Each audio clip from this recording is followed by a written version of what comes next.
Le président de la transition, le colonel Assimi Goïta, s'est adressé à la nation pour souhaiter bonne fête de l'indépendance. C'était la veille de la fête. Des partis politiques lancent un appel pour la paix et la stabilité du Mali et exhortent le gouvernement à privilégier les dialogues avec les acteurs du processus de paix. Pas au Mali seulement, nous irons également à l'extérieur du pays pour savoir les actualités internationales.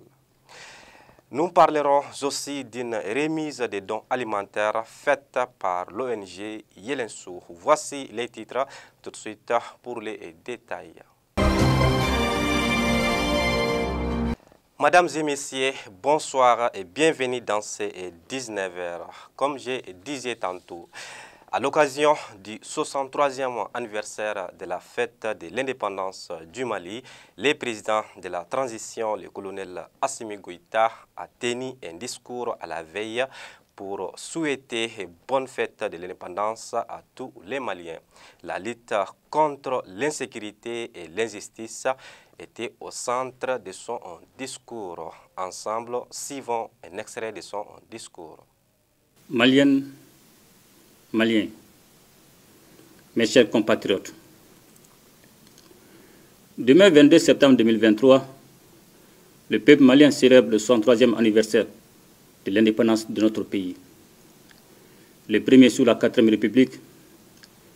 Ceci m'offre l'heureuse occasion de m'adresser à vous avec fierté et reconnaissance.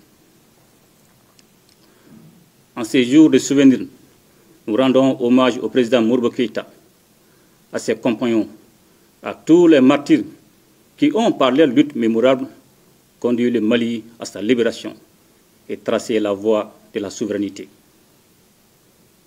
Maliennes, Maliens, mes chers compatriotes, depuis la rectification de la transition et la tenue des assises nationales de la refondation, notre pays a engagé des grands sentiers de réforme, répondant ainsi aux préoccupations soulevées par le peuple dans les domaines de la sécurité, de la gouvernance de l'État, de la justice et du développement socio-économique. Maliennes, Maliens, mes chers compatriotes, ayant pris conscience que la survie même de notre État dépendait de la question sécuritaire, les autorités de la transition ont opéré des choix stratégiques majeurs qui ont permis l'amélioration de nos capacités opérationnelles et la montée en puissance de l'armée. Suivant notre nouvelle vision de l'outil de défense, celui-ci a connu une mutation en profondeur, d'où un changement radical de mode opératoire dans la lutte contre les groupes armés terroristes, dont les actions perfides ne consistent de nos jours qu'à s'attaquer aux populations civiles innocentes en guise de représailles des lourdes pertes que leur infligent les forces de défense et de sécurité.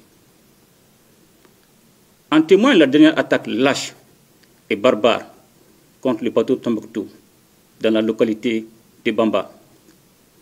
Aux familles endeuillées, je présente les condoléances de la nation et souhaite prompt rétablissement aux blessés. Les attaques ainsi dirigées contre les populations civiles, de même que celles contre les femmes, ne resteront pas impunies. À ce jour, une enquête est déjà ouverte par la justice malienne. La nouvelle politique de défense intègre les citoyens dans un système plus adapté aux conditions d'un pays faisant face à des menaces sécuritaires multiformes. C'est pourquoi le gouvernement a restauré et amélioré le service national des jeunes. Il a également pris un décret sur la réserve des forces armées et de sécurité. Aussi, la nouvelle constitution prévoit la mobilisation de la nation et la confiance de la hiérarchie militaire pour leur engagement constant dans la défense opérationnelle du territoire et la préservation de notre souveraineté.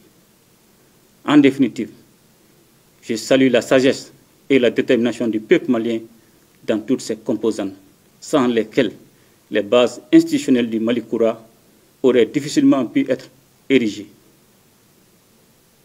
Bonne fête d'indépendance à toutes et à tous. Vive le Mali Koura. Qu'Allah bénisse le Mali et protège les Maliens. Je vous remercie. Restons toujours dans les mêmes sujets. Le 22 septembre, que signifie cette date pour le Malien? La réponse avec quelques citoyens. Vraiment, le 22 septembre, ça signifie l'indépendance du Mali. Le 22 septembre, à fêter livre, vraiment, ça nous fait un plaisir, quoi. Mais vraiment, pas de paroles avec ça, pas de paroles. Un peuple invite une fois. Bon, Malika Yerma, on a tali au fait de l'eau. Le 22 septembre nous rappelle à l'événement de notre indépendance depuis 1960. Cette année, nous fêtons le 73e anniversaire de cette indépendance.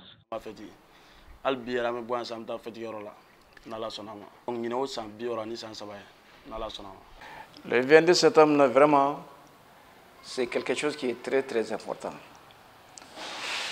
Là où nous sommes aujourd'hui, le Mali fait beaucoup de choses à son propre fond. Pourquoi l'indépendance? Quand on dit l'indépendance, en Bamara, il s'est bon, le 22 septembre, là où nous sommes, la transition, vraiment, ils ont fait leur mieux.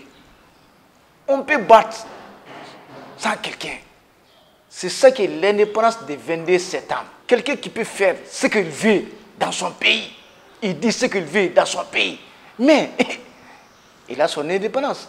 Parce qu'il n'a pas besoin de personne. Il gère son problème dans leur pays. Mais le président là nous sommes fiers de lui. Le Premier ministre, ça dit que la transition, nous sommes fiers de eux. Parce que là où nous sommes, le Mali, il y a beaucoup de choses que le Mali, il ne veut pas, mais aujourd'hui, le Mali a tout. Donc vraiment, le 22 septembre là, vraiment moi, je suis fier de mon pays. Et je suis fier de mon président et mon Premier ministre et mon équipe de transition. Je suis fier de eux. Près d'une trentaine de partis politiques lancent un appel pour la paix et la stabilité du Mali. Ces formations politiques ont condamné ce lundi les attaques contre les militaires et civils.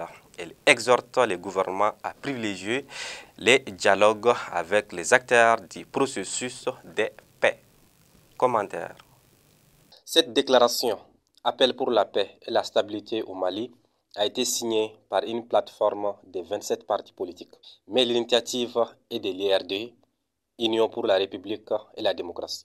La plateforme exprime son indignation face aux attaques récurrentes et barbares de ces derniers jours. Il s'agit de l'attaque du bateau Tombouctou, celle contre les positions de Fama à Bamba, Bourem et contre l'aéroport de Tombouctou. Ces partis politiques lancent un appel pressant à la classe politique malienne et la société civile à s'unir autour des autorités de la transition afin de révéler les défis. Ils dénoncent par ailleurs le mutisme persistant des défenseurs des droits de l'homme et les organisations sous-régionales et régionales face à la situation dangereuse. La plateforme invite le gouvernement et les forces armées maliennes à assurer la protection des populations et leurs biens. Ces partis politiques en appellent à la responsabilité de la médiation internationale, à l'obliger les mouvements signataires de l'accord à revenir à la table de négociation avec les gouvernements.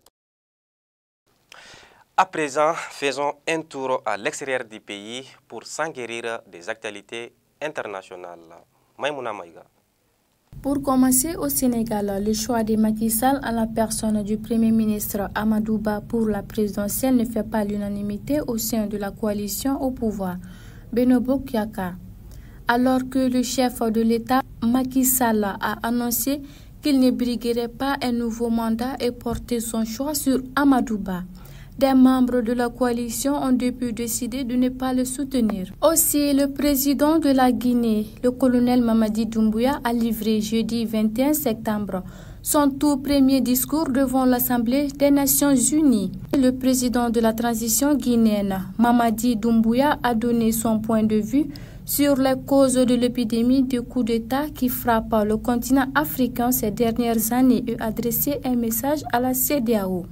Et enfin, au Niger, l'ambassadeur de l'Union européenne à Niamey a été convoqué par Ali Lamine Zeine, nommé Premier ministre par la junte au Niger. Jusqu'ici, l'Union européenne refuse de reconnaître les autorités de Niamey, issues d'un coup d'État qui a mis fin au règne de Mohamed Bazoum. Et c'est ce qui met fin à l'actualité internationale d'aujourd'hui. Retour à l'actualité nationale. Comme je vous le disais dans les titres, une remise des dons alimentaires a eu lieu ce vendredi 22 septembre à Tomikoro-Bougou par les membres de l'ONG Yelensou. L'objectif était de venir en aide aux plus démunis dans les buts de leur donner un peu d'espoir. Pour comprendre davantage, suivons ces reportages. Chaque individu mérite un sourire et le slogan de cette ONG, a dit Mamadou Niaré, membre de la dite organisation. Alors, d'abord, l'ONG Yelesso, c'est une organisation déjà à but non lucratif qui est créée dans le but de promouvoir toujours le vivre ensemble qui autrefois caractérisait notre pays. L'objectif même de cette visite, c'est de venir en aide à des personnes, c'est-à-dire des vieilles personnes qui sont dans des situations vraiment difficiles. Et aujourd'hui, Yelesso a décidé de rendre visite à la dame Fatoumata Mariko pour essayer de causer un peu avec lui, d'étendre un peu l'atmosphère. Et comme je dis, l'objectif recherché, c'est de venir vraiment en aide à des personnes qui sont dans des situations difficiles. Nous, notre slogan à travers cette ONG, c'est que chaque individu mérite le sourire. Donc c'était d'étendre un peu l'atmosphère et essayer d'apprendre aussi avec la dame, parce que les vieilles dames qui sont avec nous, les vieilles personnes qui sont avec nous, c'est-à-dire ce sont des opportunités pour nous les jeunes. Et nous devons apprendre d'eux pour essayer de prévoir, c'est-à-dire notre demain. C'est pourquoi nous étions venus échanger un peu avec elle. Et l'ONG aussi a eu comme kit alimentaire, toujours pour garder le même sourire, même après notre départ, déjà un sac de riz, un sac de mil, un sac d'igname, un bidon d'huile de 5 litres et puis une enveloppe de 30 000 francs CFA pour essayer vraiment d'aider la vieille dame. Oui, déjà, ça doit être un projet hebdomadaire. Donc l'objectif à travers ce projet, c'est de venir en aide à une personne au moins une fois par semaine. Venir en aide à une personne. C'est notre première activité, ça à travers ce projet. Dernier mot, c'est de remercier d'abord le bon Dieu de nous avoir vraiment permis d'être là et essayer de réaliser cette activité, ça rend bon échéant. Et je remercie aussi Madame Cissé qui est la présidente même de l'ONG. Elle n'est pas ici avec nous, elle est aux États-Unis, mais elle fait tout vraiment son possible pour que cette activité-là peut être continuelle vraiment dans les jours à venir. Donc merci aussi à tout un chacun, à tout le monde, d'avoir effectué vraiment le déplacement pour cette activité. Fatoumata Mariko, bénéficiaire de ces dons, n'a pas aussi manqué d'exprimer sa joie face à ces gestes salutaires.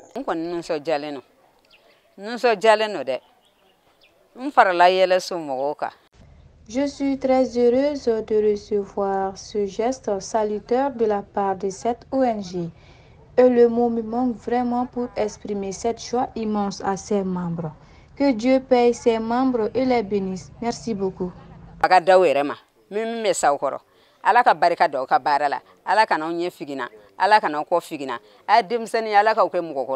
noter que ces genres organisés sont à saluer et à encourager, car elles jouent un rôle capital dans le développement économique et social de notre pays. Avec Yelesso, chaque individu mérite un sourire. Merci. Et voilà ce qui met fin à cette édition. Merci à vous de l'avoir suivi et bonne fête de l'indépendance à toutes et à tous. Au revoir.